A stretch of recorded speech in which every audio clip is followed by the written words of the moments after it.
And now please join us in welcoming to the stage Radha, Natanya, Clara, and Storm from the Sacramento County Behavioral Health Youth Advisory Board to the stage to exemplify the coexistence of youth serving systems.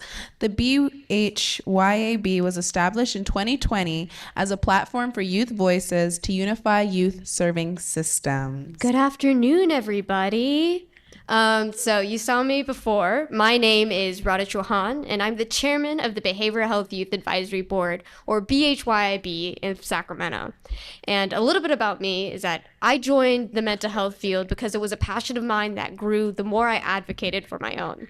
And today I'm joined by my fellow members, Storm, Natanya, and Clara. Hi, I'm Storm. I'm the vice chair of the Behavioral Health Youth Advisory Board from District 1. Hi, everybody. My name is Clara. I represent District 1. A little bit about me. I joined the board because I saw the effects of mental health and substance abuse not being treated in my family and the people in my life, and I decided I want to be a part of changing that, and I'm happy to be here. Hi, I'm Natanya. I'm a District 4 representative. I'm also an undergraduate student at UC Davis, so I'm one of the older youth here, which is really interesting to say, but go Ags. A little bit about me is that mental health has been something I've experienced. It's something that's super important to me, and I also love to talk, and I love to talk and collaborate with other youths who are dedicated to the same purpose of advancing mental health, so I'm just super happy to be a part of this amazing board. Thank you so much for that, Natanya. So today we spent time learning from all of our amazing presenters about the different pillars of youth serving systems. And the BHYIB can exemplify the 4 pillars of youth serving systems: shared leadership, shared goals, and shared information, and also shared finance, by incorporating principles of collaboration, inclusivity, and mutual responsibility into its structure and functioning. And throughout this presentation, you'll kind of get like a detailed breakdown on how each of these pillars manifested into our board, the BHYIB.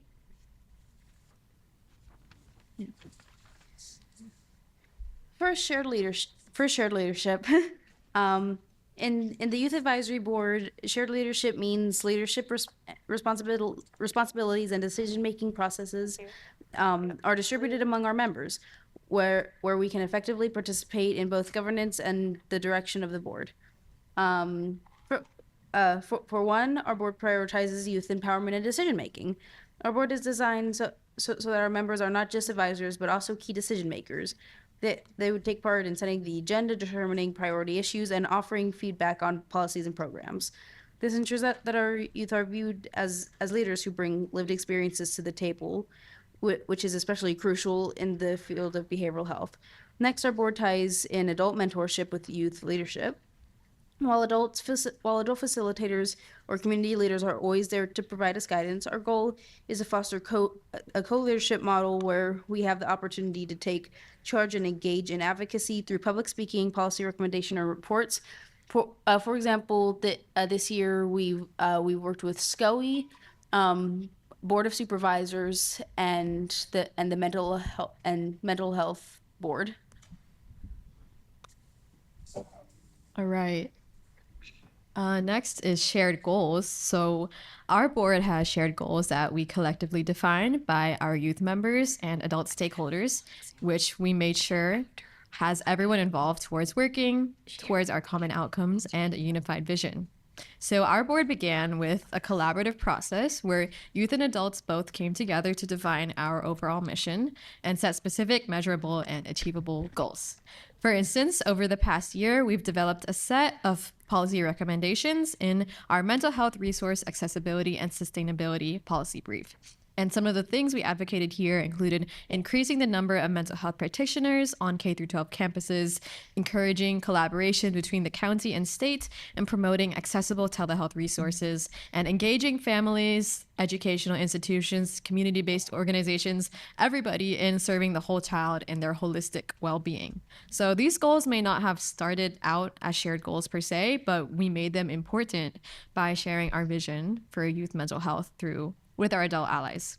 And following the report, we saw a planned optimistic increase from 58 to 80 mental health clinicians in schools on average over the next year, and expect to see an additional 125.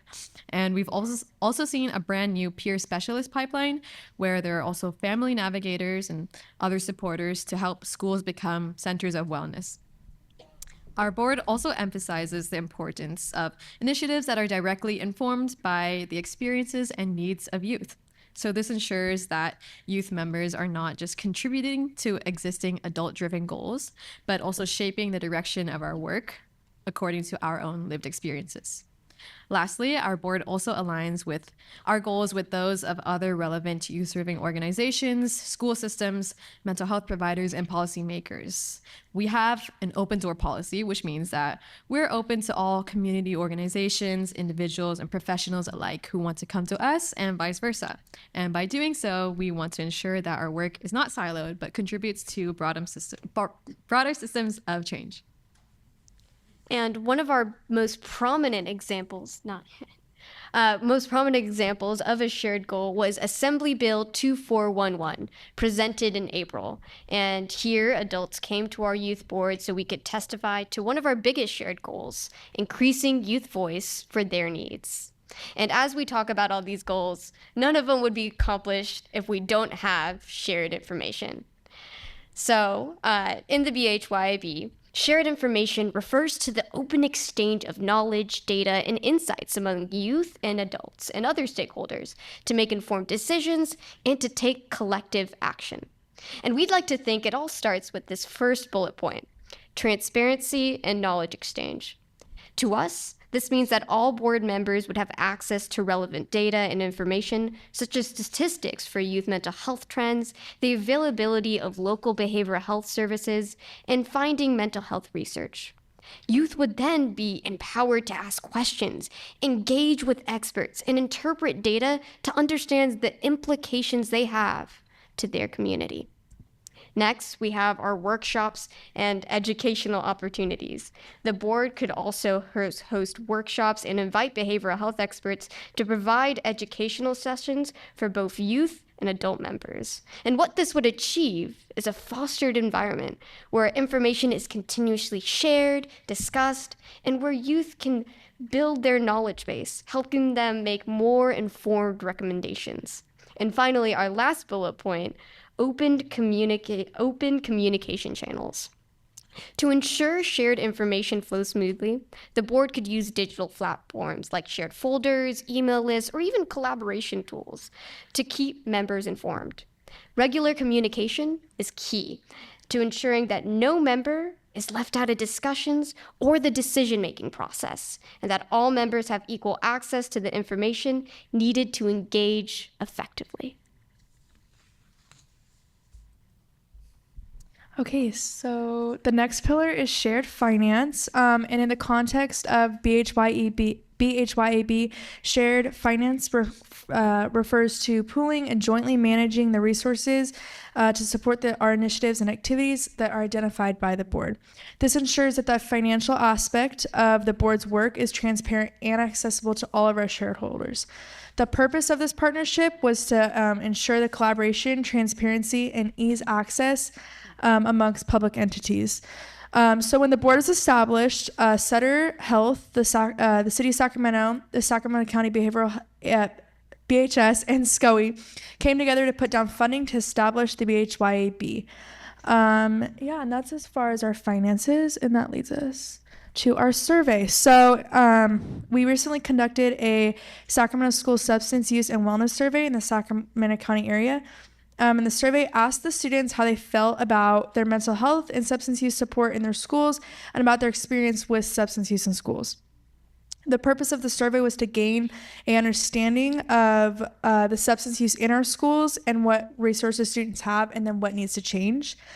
Survey results revealed that 47% of youth indicated knowing little to none about the day-to-day health effects of substance misuse.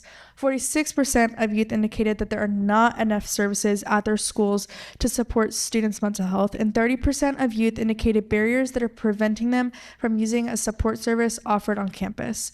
Our current mission now is to encourage restorative practices towards substance abuse, misuse, and prevention on school campuses. Right. Now, unfortunately, we're nearing the end of our presentation, and I know you're sad. You're not going to hear my voice. So here's the big takeaway I want you to get from our board's presentation. Our board of youth members work because each and every pillar is working together, coexisting to help our board create impactful initiatives and policies. And that's why I'd like to thank you all for coming here and listening to us.